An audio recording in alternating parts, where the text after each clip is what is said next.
Le mouvement anime chaque espèce. Et chaque entité vivante est un support, un lieu de transit de l'amour. L'être vivant est surtout un lieu de passage. Et l'essentiel de la vie tient dans le mouvement qui la transmet, nous disait Henri Bergson, le philosophe. Quant au philosophe allemand Hegel, il définissait l'amour comme une unification, c'est-à-dire comme la manifestation d'une unité existant au sein même de la vie dans son ensemble naturel. Donc, on voit que le mouvement et l'unité sont deux piliers sur lesquels l'amour se fonde, grandit, puis se transmet. Il n'est donc pas anodin que contrôler le mouvement et briser l'unité constitue la cible des oppresseurs en tout genre. Notons au passage que la crise sanitaire fut l'occasion d'imposer un contrôle sur la circulation des personnes, donc du mouvement. Elle fut aussi l'occasion de briser l'unité citoyenne en montant une partie de la population contre l'autre, notamment en distinguant les vaccinés des non-vaccinés, les bons français des complotistes, les scientifiques ayant une place dans les grands médias de ceux internés de Platon, et ainsi de suite. On a là des actions qui ont servi à briser le mouvement et l'unité, qui sont les deux piliers fondamentaux de l'amour. Altérer l'unification, c'est rompre notre lien physique et spirituel à la fois avec la nature, sa faune et sa flore. Cette déviance, typiquement intellectuelle et d'une violence inouïe, a produit des générations hors sol. La rupture avec le ressenti est toujours la marque d'un terrorisme mental masqué, pour lequel l'amour n'est rien et la vie pas grand-chose, si ce n'est un bien à exploiter dans une perspective rentable, utile et contrôlable. Quand la vie devient un produit de consommation, ainsi que c'est le cas avec ces enfants victimes de réseaux pédophiles. Quand l'élevage intensif d'animaux légitime leur maltraitance, et qu'on en est encore à se demander si les animaux sont capables de souffrance et d'émotion, ou encore lorsqu'on leur fait subir d'épouvantables expérimentations réalisées au nom de la science ou pour des tests militaires.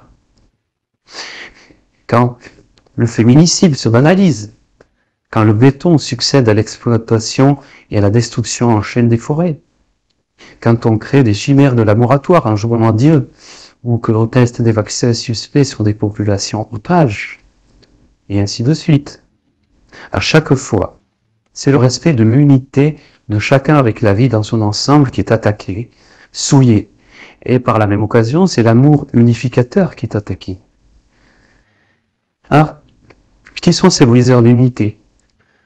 Par exemple, ne prenons que des exemples, ce sont des scientifiques jalousement assis sur un protocole et un savoir représentant à leurs yeux l'unique vérité.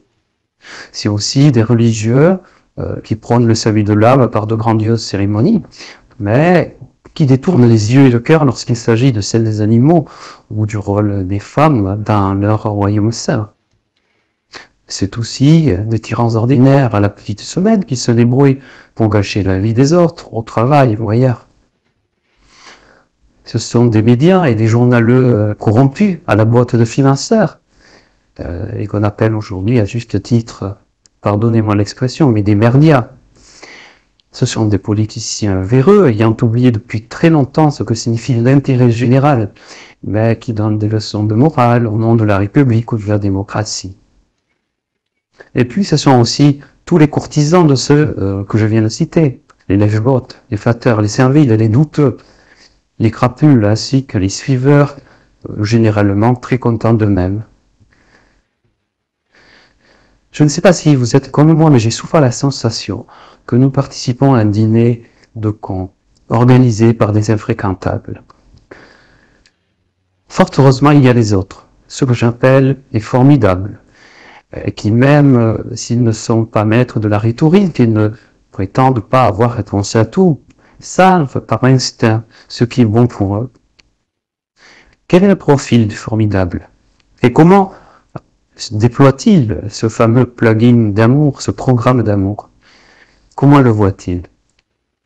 La plupart du temps, les formidables sont pris dans leurs occupations citadines, compagnardes, dans leurs soucis, dans les vicissitudes de la vie, mais aussi dans les bonheurs petits et grands. Occupés à vivre du mieux possible, ils ont appris à esquiver la plupart du temps les pièges idéologiques tendus par les systèmes. Et c'est de cette façon qu'ils mettent hors d'atteinte leur pétale de vie, comme on préserve son enfant des expériences douteuses et des salissures du monde. Ils continuent d'embrasser leurs conjoints, leurs amis et leurs animaux, même en temps de crise sanitaire où tout est interdit. Ils mangent ensemble à la bougie si nécessaire pour ne pas éveiller l'attention des brigades de délation, puis traînent comme bons vivants qu'ils sont et qu'ils entendent rester. Parfois, ils sortent accomplir leurs travaux de jardinage ou éprouvent le besoin de se ressourcer en pleine nature, comme s'il s'agissait finalement de gestes vitaux d'une hygiène quotidienne nécessaire. Ils font leur possible pour que le temps passé en compagnie de leurs humains et de leurs animaux de cœur soit agréable, car ils n'ignorent jamais les bienfaits de la reliance avec le vivant. Ils connaissent le plaisir simple que l'on ressent en suivant un chemin, juste pour ses senteurs ou la vision qu'il offre aux promeneurs. Ils font preuve de discernement, de bon sens. Ils n'ont pas oublié ce que le mot amour implique. L'amour est une complicité, une complémentarité et un partage, je dirais. Il varie selon l'âge, il est différent de même 30 ou 50 ans. À tout âge, je pense qu'on le vit différemment.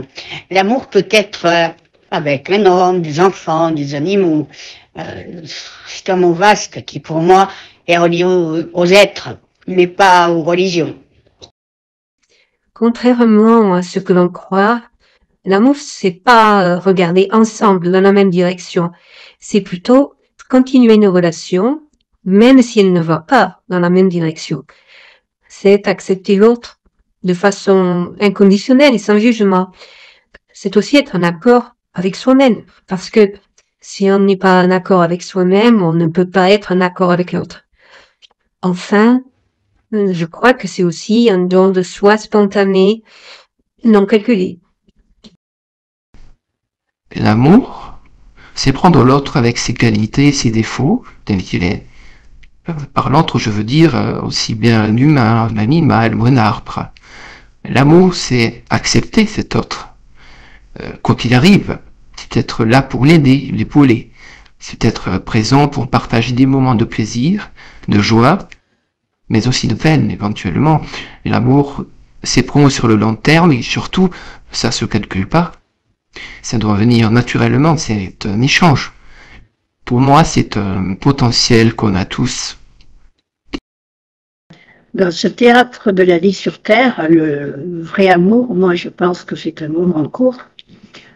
On aime son enfant, un ami, un chien, et on les aime tout le temps. Mais ce qui fait l'amour, ce sont des instants uniques. Les purs moments de bonheur et d'amour sont des moments fugitifs. L'amour est instant, il n'est jamais continuité.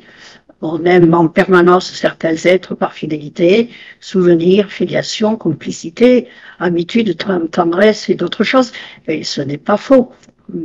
Ce n'est pas faux, mais le sentiment devient tiède, il n'est pas pur et puissant.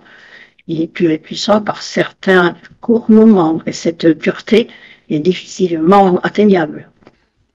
À côté de ça, il y a des moments d'amour et amour-bonheur, disons, très forts, mais pas aussi purs, pas aussi désintéressés ou élevés, et qui sont tout aussi importants, bien sûr. Il y a une chanson que j'aimais qui parle de l'amour, c'est This is Love. C'est quelque chose de très simple, mais qui parle de l'amour quand tu es amoureux. Cet amour-là est une espèce de vide que l'on essaye sans cesse de remplir et que l'on va chercher dans les amoureux, voire dans l'alcool et la drogue. C'est l'amour classique. C'est la société qui nous a appris à aimer comme ça. Mais il y a forcément une autre façon d'aimer, moins destructrice pour nous-mêmes. On pense l'amour par rapport à notre ego. On le relie à quelque chose qui consiste à combler les vides.